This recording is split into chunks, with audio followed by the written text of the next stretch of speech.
el piano. Se casaron después suizas con chilenos. Con chilenos pero los miraban súper mal. Terminando las cosechas, iban al pueblo en carreta y traían todo para el año. Y lo demás, de lo que se criaba. Se hacían las conservas, mermeladas, hacían todo, se hacía pan, todo. Y lo máximo era el tren, pues, que me dice. Y el único medio que había era ferrocarriles en ese tiempo. La provincia de Malleco, ubicada en la región de la Araucanía, en el sur de Chile, hoy se caracteriza por ser una de las zonas con mayor diversidad cultural del país, gracias a la configuración de un espacio territorial único, producto de la convivencia diaria surgida en el siglo XIX.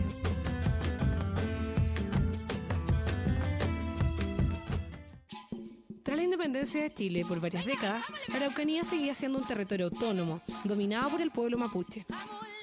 Los mapas nos muestran los escasos de las tierras agrícolas y la existencia de una gran cantidad de población indígena concentrada en algunos lugares más que en otros. La puesta en marcha del plan de ocupación de Cornelio Saavedra permitió que el territorio mapuche quedara a disposición del gobierno chileno, pasando a su control más de 2 millones de hectáreas de terreno extremadamente fértiles. Culminada la ocupación militar de 1882, se determina traer colonos extranjeros para poblar esta zona, a partir de 1883, cuando la Araucanía se convierte en tierra de colonización. Así, para dar progreso a la región, había que introducir colonos europeos que potencien el desarrollo económico del país. Según se creía, el colono europeo tenía un carácter distinto al chileno, ya que estaban habituados al trabajo y con sus costumbres sembrarían de progreso esta zona. Este fue el inicio de un importante siglo migratorio europeo a los campos de nuestra actual provincia, que tuvo un momento de auge entre 1883 y 1890, cuando llegaron un total de 6.880 inmigrantes europeos en calidad de colonos. La Araucanía se convierte en un espacio territorial complejo, donde interactuaron distintas culturas, etnias y nacionalidades, conformando una sociedad cosmopolita y diversa que marcó el desarrollo social y económico de esta zona. Llegaron a Talcahuano primero, en el año 1883, y de ahí los trajeron a Quecheregua, directamente a Quecheregua. Y de ahí, pero llegaron en noviembre en el barco, porque salieron en octubre de allá, y llegaron en noviembre, se demoró un mes la travesía. Y de ahí llegaron acá a Talcahuano, y de Talcahuano los trajeron a Quecheregua. Los colonos llegaron de distintas partes. Mi abuelito por lo menos era de Doltingen, se llama la parte de donde vivía. Tenía la abuelita de Harau, un tío, otro venía de Zurich, otro de Berna, de Múnich. Esos eran los cantones de Suiza, de distintas partes venían. Y eran suizo-alemán, suizo-francés, suizo-italiano, así llegaron acá. Distribuyeron unos acá en Capitán Pastene, los italianos, fueron para el sur también, para Puerto Montt, Osorno, Quecheregua, Traiguén y acá en Tricauco, del molino Tricauco que había para el otro lado que se llama Xufquén, cerca de Tricauco para arriba es Xufquén. Por allá andan nuestros familiares. Cómo sufrieron, cómo llegaron a sufrir aquí, todo eso contaron.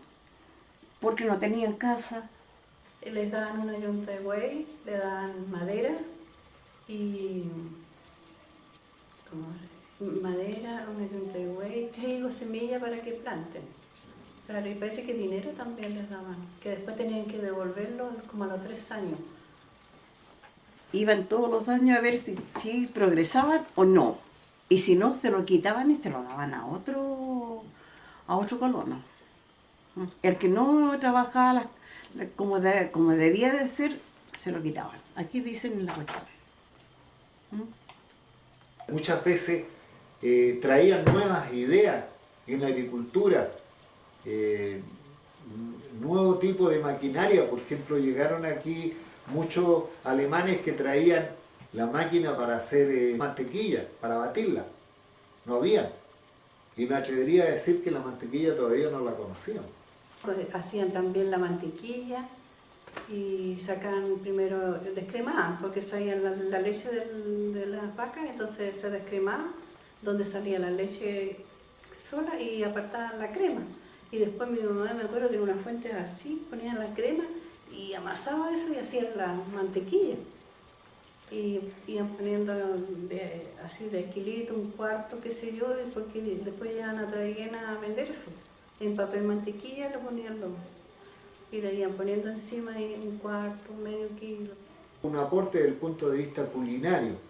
Nuestra dieta habitual era bastante monótona. Nosotros no salíamos de las cosas con harina y de la carne. Cuando llegaron los extranjeros, ellos trajeron novedades. Por ejemplo, los alemanes llegaron y trajeron novedades en lo dulce. Un alemán no era alemán si no sabía hacer kuchen. El kuchen, no, kuchen, de toda clase de kuchen. Se hacían las conservas, mermeladas, hacían todo, se hacía pan, todo. Jardín, huerta, todo, sino que nosotros nos enseñaron de todo. Yo a los 9 años era mujer que tenía que ser de todo. A la niña se le enseñaba costura, el arte culinario, se le enseñaba la cocina, hacer pan. Los hijos, la comida, planchar, lavar, tejer, bordar, hacían calcetines de lana, crochet, de todo. Los italianos llegaron y nos enseñaron a preparar el cerdo, a hacer jamones. Y prueba de ello es que en la parte donde se hacen los mejores jamones es en Capitán Pastene.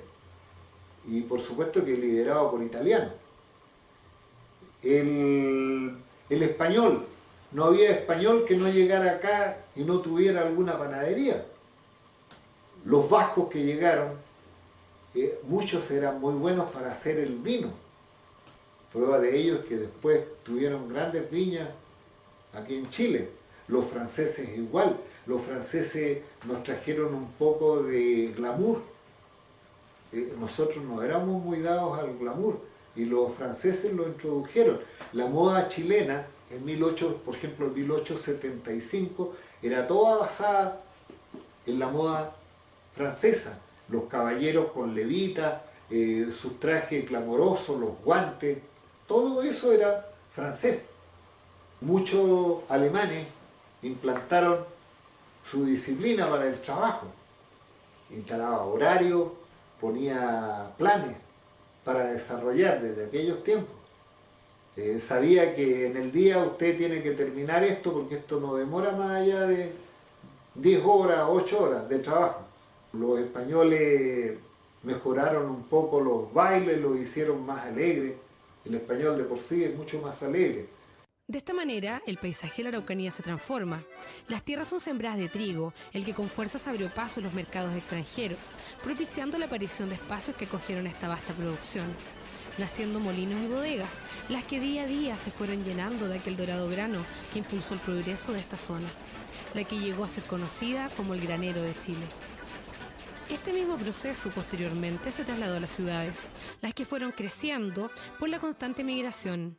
En esta primera instancia se caracterizan por tener un trazado precario, el que fue evolucionando a través de los años, llegando a articular diferentes espacios donde interactúan mapuches, chilenos y extranjeros. En el invierno no se podía, se iba a caballo, se enterraban hasta arriba. Las carretas quedaban pegadas en los pantanos. Terminando las cosechas, iban al pueblo en carreta y traían todo para el año. Y lo demás, de lo que se criaba. Auto, nada, apenas la carreta y el caballo, que era lo que se usaban en esos años. El camino era todo de tierra nomás. No era camino de ripiado ni como está ahora. Pavimentado, no estaban en esos años. Incluso aquí en Victoria había muchas calles con durmientes. Y en una ocasión se quemaron los durmientes en la calle Chorrillo. Y eso lo tomó el fuego todo hasta que se terminó todo eso en la calle Chorrillo. Después le pusieron tablas, tablones, palos, ¿sí? Con los años lo sacaron, quedó en tierra de nuevo otra vez. Y después, ahora último, ya está pavimentado. No está nada así como está ahora. Ahora están bonitos. Antes eran puro barro. Llegaba el barro hasta aquí cuando uno andaba, venía en el pueblo. Malazo el camino. Después lo arreglaron. En este escenario colmado de cambios, surgen nuevas relaciones sociales, dando vida a una región cosmopolita y diversa, donde conviven mapuches, chilenos y extranjeros. Era buena porque llegaban ellos y no sabían hablar, ellos tampoco, pero no sabían hablar castellano, hablaban en suizo. Entonces, y ellos tampoco sabían castellano, son mapuches, y les pedían comida, sí, comida, pero ellos les daban comida y se iban. También trabajaron después, venía otra gente. Buena relación con ellos. Incluso un tío del campo, después cuando ya tenía estacionaria, les iba a trillar ahí al lado de la Providencia a los que eran cifres, eran mapuches, cifres, casados con unas gringas entre medio. Sí. Y les trillaba, les hacía todo, y estábamos nosotros, incluso cuando yo era chica íbamos y nos invitaban a su casa dentro. Y tenían los asientitos así con tronquitos y encima un cuerito. Y pero sin la casa dentro no tenía suelo, era tierra. Y era súper atento. Yo creo que por un lado todos los extranjeros que llegaron respetaron más al mapuche que nosotros. Era mal visto. Querían que se casaran gringos con gringos nomás, como se decía antes. El colono con colono. Sí. Se casaron después suizas con chilenos. Con chilenos, pero los miraban súper mal. Las mismas familiares. Gringa hambrienta, me decían, anda a comer a tu patria. Y yo no sabía por qué me decían eso. No me daba cuenta que mis antepasados habían llegado de allá. Hasta que las profesoras tuvieron que intervenir y castigar a los... que no me dijeran más eso a mí. Si bien cada grupo social compartía un espacio común, en la vida privada o en aquellos momentos de convivencia social más íntima, como celebraciones o fiestas, cada grupo social compartía solo con sus pares. Como se decía en aquella época, mapuche con mapuches, chileno con chilenos y gringos con gringos. Los bailes eran de amanecida. Cuando había un baile, de todas partes llegaban. Y los músicos, voy a ser cachiporra, era mi familia, los ringueles. Tenía mi madre y hermano que tocaban guitarra. Por parte de mi papá también había un hermano, mi tío Juan, tocaba muy bien la guitarra. Y empezó que una hermana mayor por ahí aprendió de una tía y seguimos, todos aprendimos un poco, todos tocamos guitarra y cantamos. Antiguamente en la casa de mi abuelita existía el piano. El piano, así que una tocaba el piano, la otra cantaba, y se usaba tanto la polka, el baile de la polka, que era de esos años. Y los bailes que eran el vals, con guitarra, porque la guitarra, el acordeón, también los paisanos tocaban la truchuca, la flauta también. Y era muy bonito, pero siempre estuvo la diferencia entre el indio y el chileno, siempre separadito. En este clima de cambios y convivencia diaria, surgen relaciones de colaboración para realizar las labores domésticas o faenas agrícolas. Pero también en aquellos momentos de la vida, como son por ejemplo los partos. Estos eran asistidos por mujeres que se fueron especializando en traer al mundo a los hijos de aquellas mujeres de la época. Con rudimentarias técnicas, asistían a las futuras madres en sus propios hogares, ya que para ese entonces no era común la existencia de hospitales.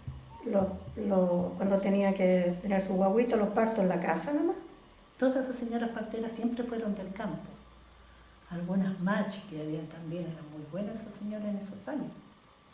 Porque matronas no había, parece. Había gente que se dedicaba, pero matronas con títulos así como son ahora, no. La importancia que tenía la mujer partera porque era la médico de toda la gente humilde, y como la mayoría era humilde, era el médico de todos. Cuando llegaron a Chile, mi bisabuela era matrona titulada de Suiza. ¿Mm?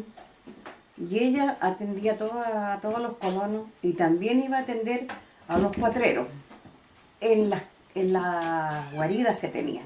Eran señoras del campo que se dedicaban al servicio movita, pero eran muy buenas. Con decirle que yo mis 5 hijos los tuve con ellos. Y nunca fui a un hospital, jamás. Nacieron mis 5 hijos con una partera.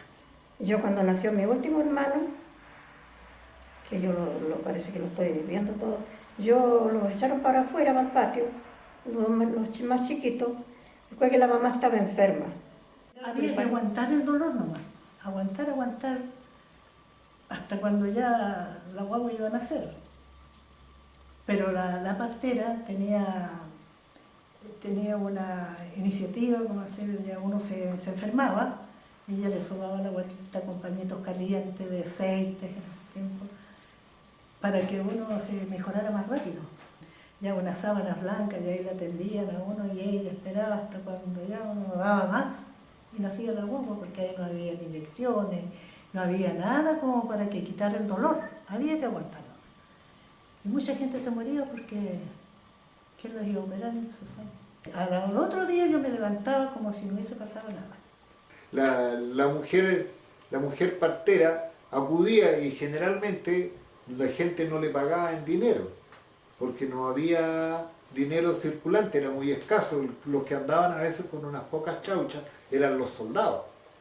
Pero el dinero como circulante así en poder de todos no existía. Entonces la partera iba a atender a alguna mujer enferma y se le pagaba en un par de gallinas, se le pagaba en huevo, en carne, en ese tipo de cosas, en pan, en papa, en cereales. La mujer iba a comprar y por supuesto que le costaba el doble, tenía que andar con pie de plomo para poder comprar lo que ella quería y no lo que le quisieran vender. Y con respecto a administración de campo, sí, hay un montón de partes donde la mujer fue la que digamos sacó adelante a sus hijos y sin marido. Durante este periodo, el Estado tenía claro que era fundamental ocupar de manera real y efectiva la región. Y no bastaba con la fundación de fuertes y la llegada de los colonos, ya que la historia daba luces del carácter guerrero del mapuche, el cual no sería detenido tan solo con la acción militar, sino que se volvería indispensable instalar tanto el aparataje estatal como un medio de transporte que sea eficaz, surgiendo así el ferrocarril en la Araucanía, el cual caló hondo en el corazón de todos los habitantes de Mayeco. Y lo máximo era el tren, pues, ¿qué me dice? Era lo máximo porque teníamos el tren, pues nosotros viajábamos para distintos lados en el tren nomás. A Curiacautín, a Cada Historia, ir a Temuco. Cuando había que ir a Perquén, como los 20 de enero, en esos años, yo estaba chica, mi hermana me llevaba a veces, o mi mamá, iban ellas los llevaban. Bueno, el tren llevaba, aparte de llevar todos los pasajeros, llevaba fletes, cosas que llegaban, creo yo, de Santiago, mercadería que pedían las tiendas, cosas así. Y la correspondencia que llegaba al correo, pues, que era lindo esperar una carta. ¿Hay carta para mí? ¿Hay o no hay? Yo no sé, iba feliz para la casa, que escribía el hermano de Arica, que el de Santiago, que donde estuviera, que el hermano que estaba en Argentina, y eso. El ferrocarril estaba destinado a ser la columna vertebral del progreso chileno. Y el único medio que había era ferrocarriles en ese tiempo. Veíamos a Varela pasar tren. Como eran cosas en la tarde ver pasar el tren.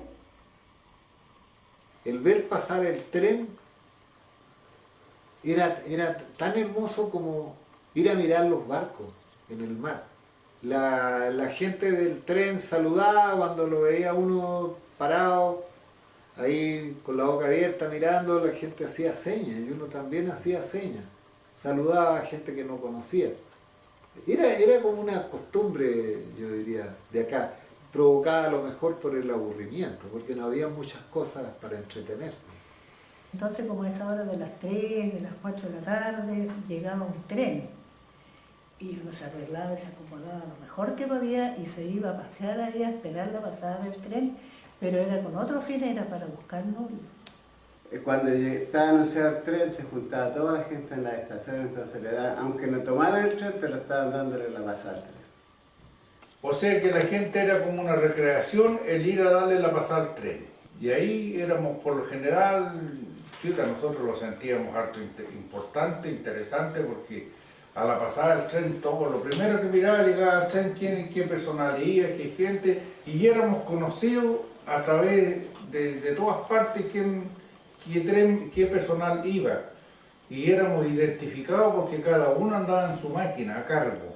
Era conocido hasta por la manera de tocar el pito de la persona, viene fulano de tal. Y cada cual tenía ahí una gama de distintos, le colocábamos collarín al pito, cosa que se distinguiera de la otra. Y así los personales eran conocidos por la gente misma ferroviaria y casi más. Y en la casa también le conocían a uno su manera de tocar el pito, al menos el caso mío era así. Para avisarle que se fuera don Segundo. La cara de Segundo. Nosotros en el tren de carga, cuando nevaba, de Curacautín para allá ya no se veía línea. Era pura nieve, no había riel, no había nada. La trompa de la máquina, esa es la que barriga la nieve, no es igual como ahora que ha llegado aquí hay una máquina que va botando la nieve para el lado, no una máquina sola y botando la nieve. De aquí a Lonquimay fue una época muy linda en esos años, que fue una cosa, el tour de las raíces, donde se pasaba, muchos turistas viajaban hacia Lonquimay por puro pasar a ver el turno de las raíces. Trabajamos a 20, a 10, 12 grados cero, cuando el tiempo de nevada, donde se cortaban los cables adentro con la misma temperatura. La llegada del ferrocarril, sin duda alguna, acarreó profundas transformaciones. En el plano urbano, dio vida al conocido barrio Estación y generó un nuevo polo de desarrollo vinculado al tren. En tanto en los campos, la llegada del ferrocarril y la construcción de las estaciones dio vida a un surgimiento espontáneo de poblados. Unido a ello, en el plano social, este proceso trajo consigo el arribo de nuevos grupos sociales, conformado por todas aquellas personas que trabajaban en ferrocarriles, llegando jefes de estación, maquinistas y carrilanos. Los carrilanos eran muchas veces pájaros de cuenta, eran hombres buscados por la ley que se ponían a trabajar en este oficio, en el cual había que ser duro para sobrevivir. El verdadero carrilano, de ahí el nombre carrilano, porque trabajaban como carrilanos ahí y tomaban como carrilanos según los antiguos. Mi abuelo me contaba que llegaban a alguna parte y debían ser atendidos, y si no eran atendidos se tomaban el local, echaban las puertas abajo, se tomaban el local y si quería pagaban y si no, no. Tuvieron una mala fama increíble, porque eran tipos de pocas palabras, muy violentos y amigos de usar el corvo. Entonces, después quedó en Chile hasta el miedo a ellos. Entonces decía, te has portado como un carrilano. La expansión del ferrocarril comienza casi al mismo tiempo que cobra auge el bandidaje. El bandidaje, la causa principal del bandidaje fue la falta de palabra de parte del gobierno. Cuando se declara la Guerra del Pacífico, el 5 de abril de 1879, no había nadie que se quisiera inscribir. Entonces, la autoridad, con tal de formar luego los batallones permanentes del ejército, engrosar las filas del ejército, le promete a los reos de las cárceles, si se inscriben y vuelven victoriosos de la Guerra del Pacífico, se le iba a amnistiar.